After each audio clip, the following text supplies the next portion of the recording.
Okay friends, first thing first, the engine of Pulsar 125 is 124.4cc and Honda SP 125 is 124cc, but it has a fuel injection system. Then comes the engine power. Maximum power of Pulsar 125 is higher than Honda SP 125 and the maximum torque of these two bikes are almost the same.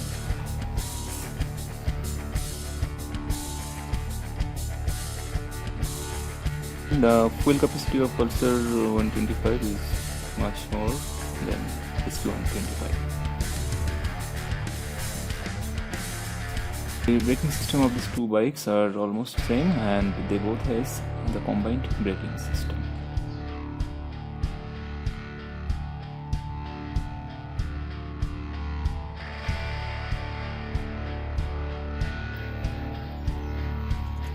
In this section you can see Pulsar 125 has more length and SP 125 has more height.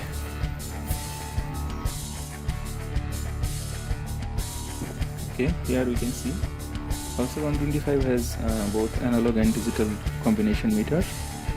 SP 125 has full digital meter and it has a gear position indicator and eco indicator.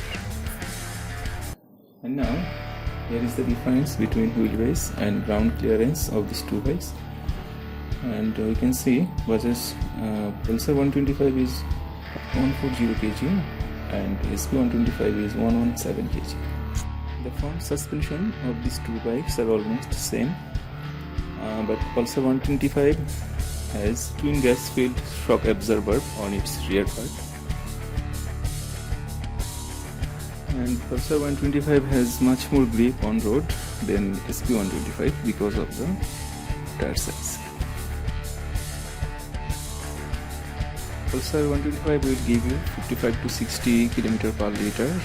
SP 125 will give you 55 to 65 km per liter.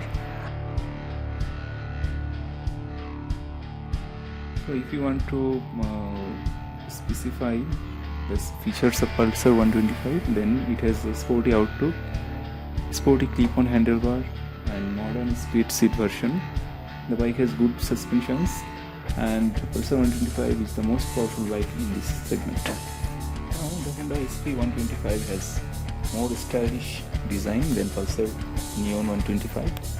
SP 125 has silent start with ACG and it has a gear position indicator on its meter. It has engine kill switch, which is very essential for city riding. It has a fuel injection system.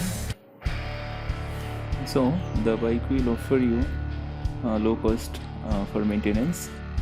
Also 125 is a modern, sporty outlook and powerful commuter bike, and SP 125 is also a modern, stylish and modern features included, a fuel efficient bike.